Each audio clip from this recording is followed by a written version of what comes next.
Assalamualaikum warahmatullahi wabarakatuh, teman-teman para supporter dan para pencinta bola. Kembali lagi bersama saya di channel Komentar Supporter Bola 62. Channel yang membahas terkait dengan informasi bola, berita-berita bola.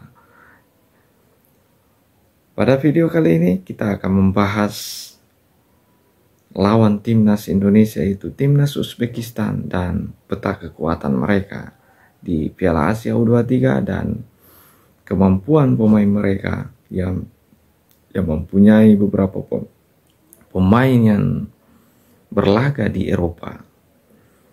Sebelum saya memulai pembahasannya, teman-teman supporter dan para pencinta bola, kembali lagi saya katakan, sebagai supporter dan para pencinta bola, kita harus bangga sebagai supporter, sebagai pencinta bola, karena supporterlah yang menghidupkan sepak bola. Supporterlah yang membuat sepak bola itu bergairah, dan supporterlah yang membuat sepak bola itu terlihat menarik, dan supporterlah yang membuat sepak bola itu terlihat hidup.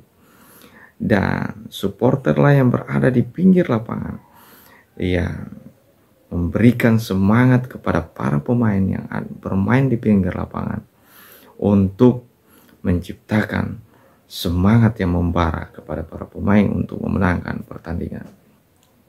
Di video kali ini, teman-teman supporter dan para pencinta bola,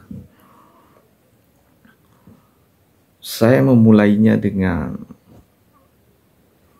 awal-awal Piala Asia U23. Memang 2024 ini, Piala Asia U23 2024 ini memang terlihat banyak kejutan-kejutan yang di luar dugaan dan prediksi baik para pengamat bola maupun para pencinta bola dan para supporter.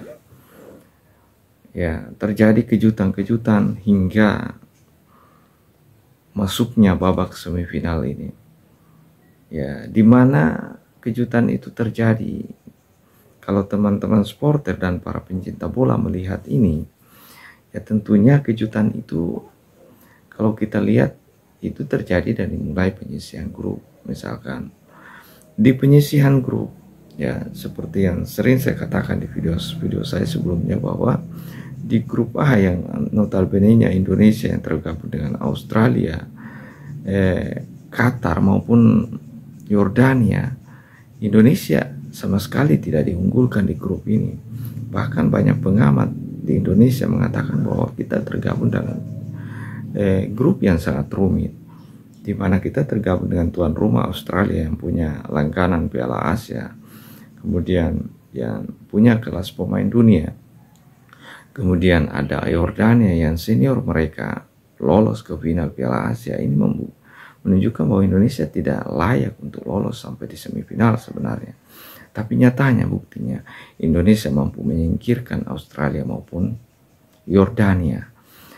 Teman-teman supporter dan para pencinta bola, kembali kita melihat grup B. Grup B ini ya tidak banyak kejutan, yang dihuni Jepang dan Korea sebagai rajanya Asia bersama Cina maupun, ya ini tidak terjadi kejutan. Karena kenapa? Jepang dan Korea Selatan berjalan dengan mulus, hanya 2 pertandingan matchday tanpa menunggu pertandingan ketiga berhasil lolos. Kemudian di grup C ada, ya saya pikir tidak ada kejutan juga ya, karena Arab Saudi sebagai juara bertahan, maupun Irak, ya kualitas Irak di atas rata-rata juga, pernah senior mereka pernah juara Asia kalau tidak salah ya. Itu tidak terjadi. Tapi di grup C, di grup D itu saya pikir Uzbekistan layak, karena tahun edisi sebelumnya dia juara, runner up ya, runner up, dan Arab Saudi sebagai juaranya, dan Vietnam saya pikir dia punya pengalaman dan berhasil lolos. Tapi yang menarik di sini teman-teman sekalian, para pencinta bola, bahwasanya di calon lawan timnas Indonesia ini, Uzbekistan ini punya catatan menteren atau catatan yang luar biasa.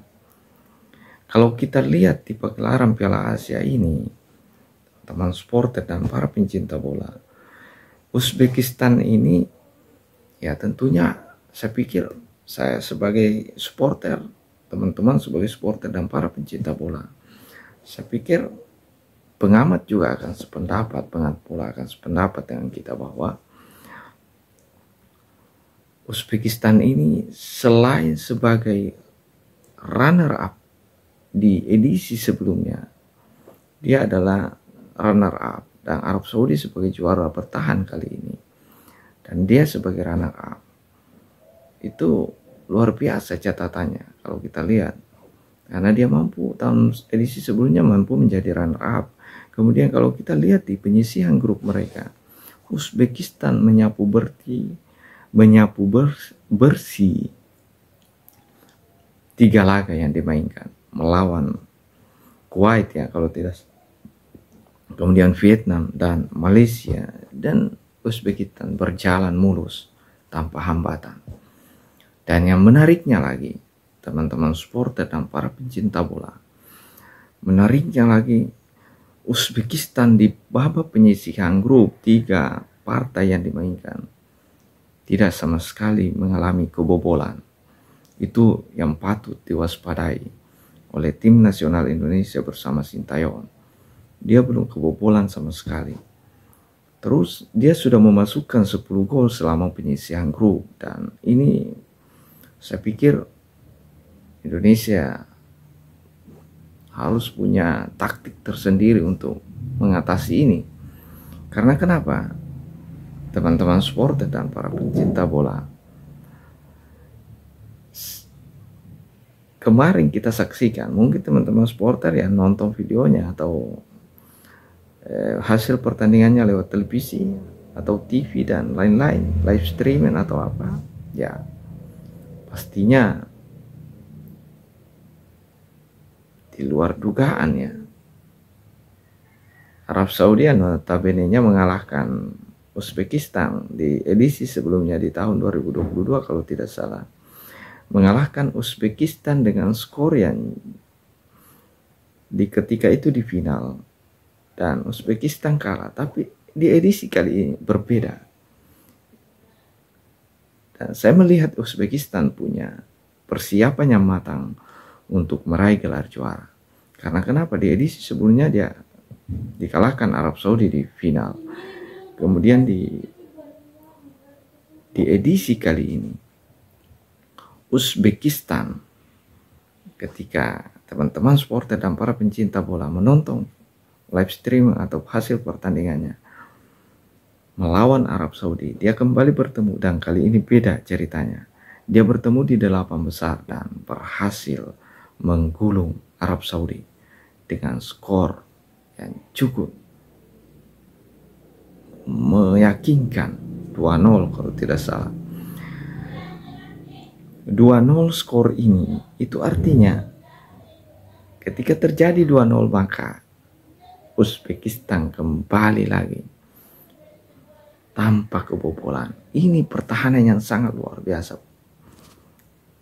Dia tidak kebobolan lagi dan melawan juara bertahan Arab Saudi. Yang kita tahu mungkin Indonesia pernah, kalau tidak salah dia pernah uji coba ya, dan kita kalah dengan Arab Saudi. Ya, teman-teman supporter dan para pencinta bola, tentunya ini menjadi catatan yang perlu diperhitungkan oleh timnas bersama timnas Indonesia bersama Sintayong yang akan bertarung di Stadion Khalifah ya. Selain itu, ada catatan lain yang perlu diwaspadai oleh tim kita dari segi sejarah mereka di Piala Asia U23 di tahun 2018. Uzbekistan ini adalah salah satu tim terbaik di U23 ini. Kenapa saya katakan seperti demikian? Teman-teman supporter dan para pencinta bola, Uzbekistan di tahun 2018, mungkin teman-teman masih ingat pertandingan final. Dia masuk sampai di final dan dia melawan tim Asia Tenggara, yaitu tidak salah Vietnam ya. Vietnam yang dia lawan di final. Ini luar biasa. Dan mereka berhasil juara, dan dia salah satu pengoleksi juara di Piala Asia U23. Itu salah satu catatannya. Berarti mental mereka sangat bagus. Di 2020 mereka juga berhasil lolos sampai ke 4 besar, namun dalam perebutan Olimpiade mereka hanya finish di 4 besar. Namun yang paling menariknya, di 2022 teman-teman supporter dan para pencinta bola mereka berhasil sampai ke babak final dan takluk di Arab Saudi dan menjadi runner up. Ini kali saya yakin mereka akan menargetkan juara di edisi kali ini. Dan saya berharap Sintayong punya taktik tersendiri untuk membuat pemain mereka menjinakkan para pemain mereka di dalam lapangan. Dan ada pun catatan yang menarik, ada beberapa pemain mereka yang bermain di Eropa. Ya, setidaknya mereka punya pengalaman kelas-kelas Eropa dan berada di klub-klub yang bermain di Eropa. Contohnya kita bisa saya melihat di beberapa media yang memberitakan bahwa ada 4 pemain Uzbekistan yang wajib diwaspadai ya. Yang pertama, mereka pemain yang bermain di Eropa ya. Ada beberapa pemain mereka yang bermain di Eropa, teman-teman supporter dan para pencinta bola. Ada yang bermain di Ruben Kazan di Rusia, kebanyakan mereka bermain CSKA Moskow dan lain-lain. Dan ini kemudian harus bagaimana tim kita atau para pemain kita, bagaimana caranya membongkar pertahanan mereka ini. Ini yang perlu di PR Sintayong dalam 1-2 hari ini. Saya pikir teman-teman supporter dan para pencinta bola, di pertandingan kali ini saya yakin berlangsung seru dan menarik karena Indonesia yang notabene-nya dimotori oleh pemain muda, baik itu pemain muda yang pernah bermain di tim senior dan istilahnya mereka sudah tidak demam panggung malah hadapi situasi begini seperti ini. Saya yakin dengan pemain mudanya Sintayong bagaimana caranya membuat semangat para pemain ini membara di lapangan, dan saya pikir Sintayong akan berusaha menciptakan rekor baru yaitu lolos ke final, karena ini pertama kalinya teman-teman supporter dan para pencinta bola, ini pertama kalinya dalam sejarah timnas Indonesia berhasil lolos ke babak semifinal. Dan ini menarik teman-teman. Saya pikir pertandingannya akan berlangsung seru dan tinggal bagaimana mewaspadai pemain-pemain striker mereka yang sampai mulai dari penyisihan sampai sekarang penyerang mereka sudah menciptakan 12 gol, di penyisihan 10 gol, dan melawan Arab Saudi 2 gol, dan belum pernah kebobolan sama sekali. Dan itu yang harus dibongkar oleh PR kita, bagaimana gelandang kita dan penyerang kita yaitu Witan maupun Marcelino dan sana antara Pelstruik dan lain-lain membongkar itu. Kemudian bagaimana pertahanan kita mampu meredam kehebatan striker mereka.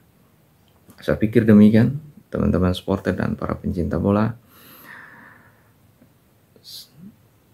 Mari kita menjaga persatuan kita sebagai supporter dan para pencinta bola. Sudut pandang boleh berbeda, tetapi persatuan tetap terjaga, dan kita sebagai supporter jadikan sepak bola sebagai hiburan, dan sepak bola mampu membawa kita ke arah yang lebih baik sebagai pemersatu dalam perbedaan. Terima kasih, jangan lupa like, komen, dan subscribe channel ini, dan nonton video-video yang lain. Assalamualaikum warahmatullahi wabarakatuh.